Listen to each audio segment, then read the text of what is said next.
Hello friends, welcome to M education zone. तो friends, आज एक बार फिर मैं आप लोगों के लिए लेकर आया हूँ हिंदी प्रश्नोत्तर भाग 6।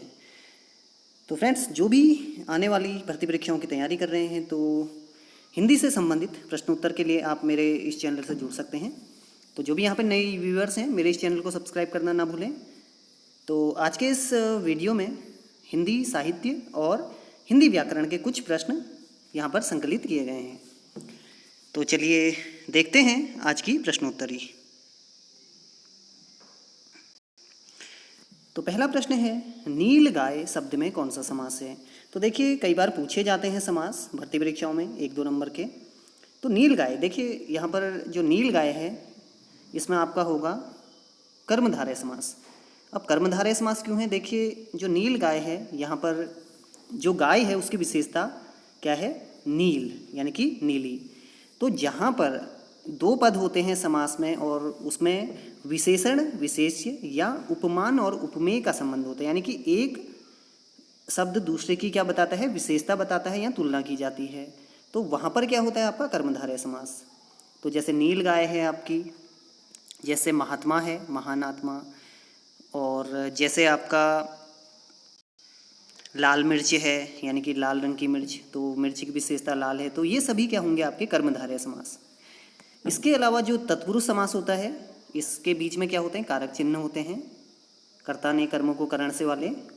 और जो द्विगु समास होता है, द्विगु में क्या होता है? पहला जो शब्द होता है वो संख्यावाची होता है, जैसे चौराहा, दोपहर, सप्ताह आदि। तो यहाँ पर आपका नील गाय, यहाँ पर विशेषता प्रकट है गाय की, तो ये है आपका तत्पुरुष समास, यह है आपका कर्मधारय समास। प्रश्न संख्या 2, तोता डाली पर बैठा है, वाक्य में कौन सा कारक है? तो देखिए, कारक आपको आने चाहिए जो आपके हिंदी में होते हैं 8 कारक। तो इसके लिए आप कर्ता ने कर्म को करण से जो एक क्रम बना हुआ है वो याद कर लेंगे। तो यहाँ पर जो तोता डाली पर बैठा है, देखिए पर में और पर क्या होता है? ये होता है अधिकरण कारक, जैसे इंग्लिश में होते हैं इन और ऑन। तो यहाँ पर क्या है? पर है, जब ये किसी वस्तु पर बैठा है तो यहाँ पर आधार है, तो यहाँ पर होगा आपका अधिकरण कारक। प्रश्न संख्या 3, अर्वाचीन शब्द का विलोम क्या होगा? अब अर्वाचीन क्या है? इसका सीधा सा है आपका प्राचीन। प्रश्न संख्या 5, निम्नलिखित में से कौन सा शब्द स्त्रीलिंग है? तो देखिए, जो आपके एग्जाम होते हैं 1 नंबर का पूछा जाता है अधिकतर स्त्रीलिंग पुल्लिंग से, क्योंकि हिंदी में आपके क्या होते हैं? 2 होते हैं लिंग, स्त्रीलिंग पुल्लिंग। बात करें अगर संस्कृत की तो वहाँ पर आप कंफ्यूज मत होइएगा, 3 होते हैं वहाँ पर, स्त्रीलिंग, पुल्लिंग और नपुंसकलिंग। तो यहाँ पर पूछा गया है हिंदी के अंतर्गत कि कौन सा शब्द स्त्रीलिंग है। तो देखिए, अगर आपको इनमें कंफ्यूज है चना, अरहर, बाजरा, तो आप क्या है इनसे वाक्य बनाकर देख लीजिए। तो जहाँ पर ई की मात्रा है तो वो होगा आपका स्त्रीलिंग अधिकतर। जैसे चना, चना क्या है? चना अच्छा होता है, देखिए अच्छा आ रहा है तो ये आपका पुल्लिंग होगा। अरहर, अरहर क्या होती है? जैसे अरहर की दाल कहते हैं अच्छी है, तो देखिए ई की मात्रा आ रही है तो ये होगा आपका स्त्रीलिंग, तो इसमें अरहर स्त्रीलिंग हो जाएगा। अगर बाजरा देखें, बाजरा कहते हैं सूख गया, बाजरा सूख गई तो नहीं कहते हैं, तो बाजरा क्या होगा? पुल्लिंग। तो यहाँ पर जो अरहर है, अगर आप वाक्य बनाएंगे तो स्त्रीलिंग, आपकी स्त्रीलिंग की ध्वनि सुनाई देगी, तो ये हो जाएगा आपका अरहर स्त्रीलिंग। प्रश्न संख्या 5, मालविकाग्निमित्रम नाटक के लेखक कौन है? तो देखिए, नाटक जो फेमस हैं आपके, नाटक जो लिखते हैं, तो ये मालविका और अग्निमित्र की ये कहानी, ये नाटक है, इसमें जो कहानी है तो इसके कौन है? ये हैं आपके कालिदास जी। प्रश्न संख्या 6, नैषधीय चरितम नामक रचना के लेखक कौन है?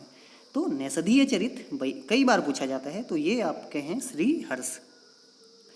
प्रश्न संख्या 7, मैथिली बोली के प्रसिद्ध कवि कौन हैं? तो देखिए, यहाँ पर आपसे कवि पूछे गए हैं तो आपको याद होना चाहिए कि ये कवि हैं जिन्हें मैथिल कोकिल भी कहा जाता है। तो कौन है वो हैं आपके विद्यापति। तो मैथिल बोली के प्रसिद्ध कवि कौन है? विद्यापति, क्योंकि तभी इन्हें मैथिल कोकिल भी कहा जाता है।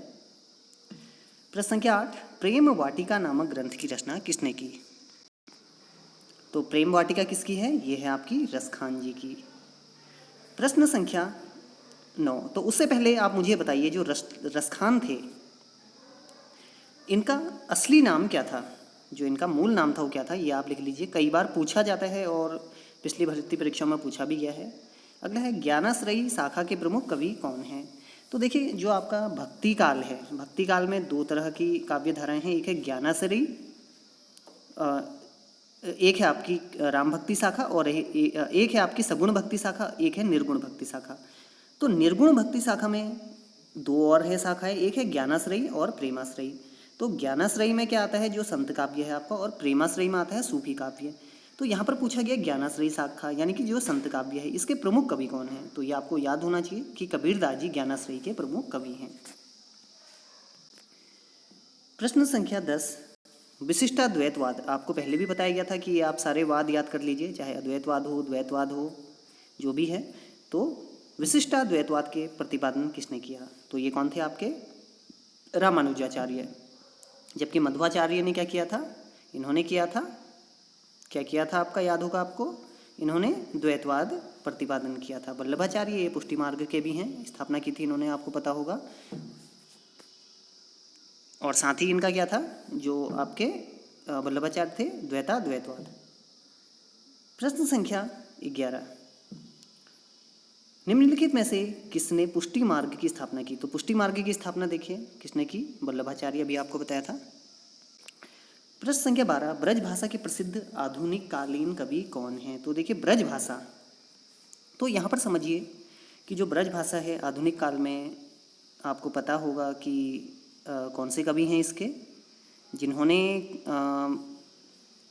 उद्धव प्रसंग का भी वर्णन किया है। उद्धव और गोपियों के बीच जो संवाद हुआ था, तो ये थे आपके जगन्नाथ दास रत्नाकर। तो इनकी वो भी है आपकी जो रचना है उद्धव शतक, आपको याद होगा। तो इन्होंने ब्रजभाषा की आधुनिक कालीन कवि हैं। प्रश्न संख्या 13, बादल राग के रचयिता कौन है? तो सीधे से आप कर देंगे इसमें, सूर्यकांत त्रिपाठी निराला जी। तो इन्होंने बादल राग लिखा है, एनसीईआरटी का प्रश्न है। प्रश्न संख्या 14, अत्यंत महत्वपूर्ण है, छायावाद की पहली रचना मानी जाती है। तो छायावाद आपको पता होगा 1918 से 36 तक माना, 1920 से 36 तक माना जाता है इसका समय काल। तो इसकी पहली रचना देखिए किससे शुरुआत मानी जाती है? तो छायावाद की पहली रचना किसे मानी जाती है? ये मानी जाती है झरना को। इसके अलावा छायावाद का मैनिफेस्टो किसे कहा जाता है? सुमित्रानंदन पंत जी के पल्लव को। तो कामायनी किसने लिखी? ये लिखी आपके जयशंकर प्रसाद ने। लेकिन बात हो रही है छायावाद की पहली रचना, वो मानी जाती है झरना, और झरना भी लिखी आपकी जयशंकर प्रसाद जी ने।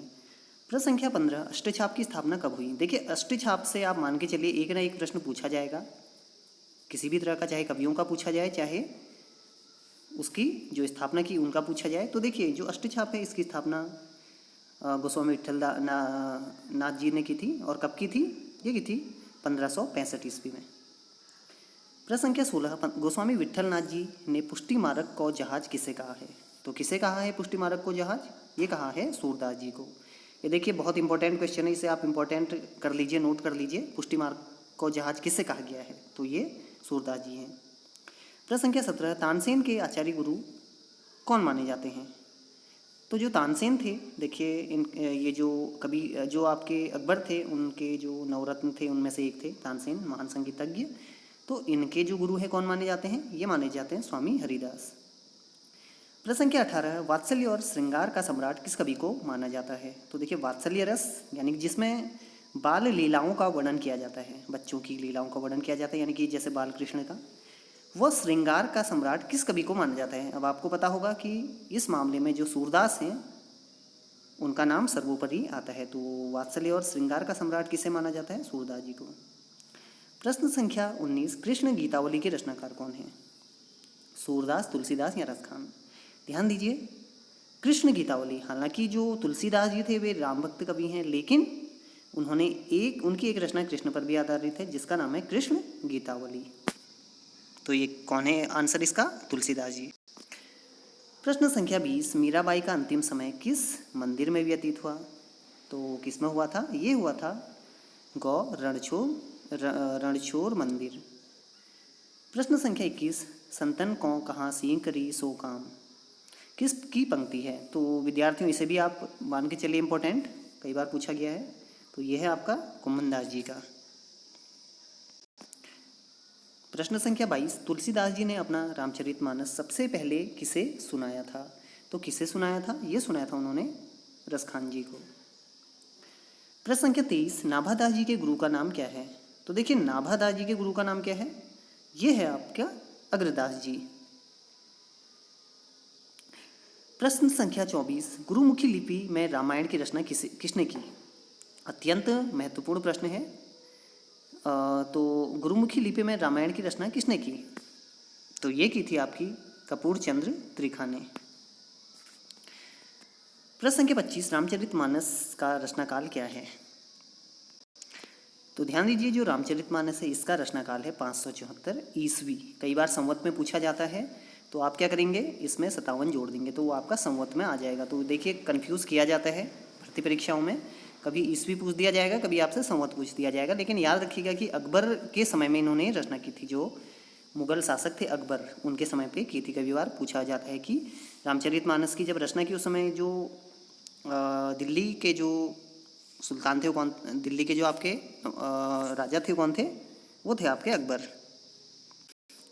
प्रश्न संख्या 25, रीतिकाल को आचार्य विश्वनाथ प्रसाद जी ने क्या कहा?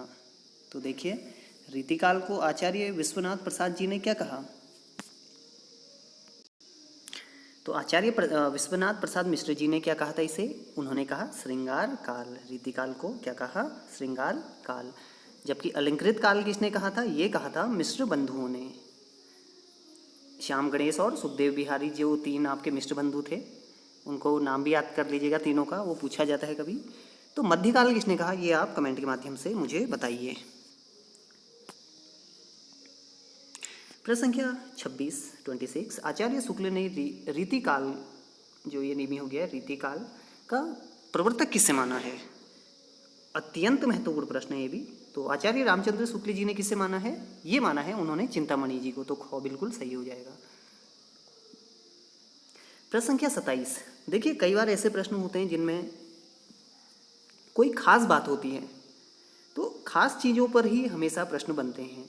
जैसे रीतिकाल, आपको पता होगा कि इसमें अधिकतर आपका श्रृंगार से संबंधित एक विशेष रीति से संबंधित काव्य लिखा गया। लेकिन इसमें वीररस की कविता लिखने वाला कवि कौन था?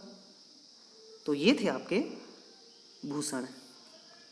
तो इन्होंने किस पे लिखी? इन्होंने वीररस प्रधान कविताएं, जैसे शिवराज भूषण, छत्रसाल दशक, ये लिखी इन्होंने। तो आप समझ सकते हैं। प्रश्न संख्या 28 इनमें से सतसई कवि ने नहीं लिखी है। देखिए सतसई जो थे किसने नहीं लिखी है? बिहारी, घनानंद या मतीराम। तो इसका आंसर हो जाएगा आपका ख, घनानंद, जो रीतिमुक्त कवि भी थे। प्रश्न संख्या 29, इनमें से कौन कवि इटावा का निवासी माना जाता है? देखिए एनसीईआरटी का प्रश्न है, पूछा जाता है कभी कभी। तो ये है आपके देव कवि, जिनका पूरा नाम था देवदत्त द्विवेदी। प्रश्न संख्या 30, तो आज का हमारा इस वीडियो का जो अंतिम प्रश्न है वो है, कठिन काव्य का प्रेत किस कवि को माना जाता है? तो कठिन काव्य का प्रेत जिन्होंने बहुत ही, यानी कि उनकी जो लिखने की शैली थी, जो शब्दों का प्रयोग था, काफ़ी संस्कृत निष्ठ कठिन शब्द उन्होंने प्रयोग किए, तभी उन्हें कहा गया। तो ये किसे माना जाता है? ये है केशवदास जी को।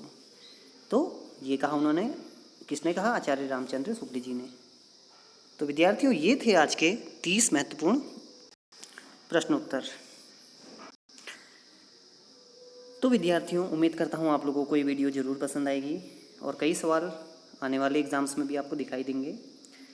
तो वीडियो ख़त्म करने से पहले मैं आप लोगों से रिक्वेस्ट करना चाहता हूँ एक बार पुनः, कि अगर आप भी मेरे इस चैनल से जुड़ना चाहते हैं और हिंदी से रिलेटेड आपके भी एग्ज़ाम्स हैं, तो मेरे इस चैनल को सब्सक्राइब करना ना भूलें। तो जल्दी आपसे फिर से भेंट होगी, तब तक के लिए धन्यवाद।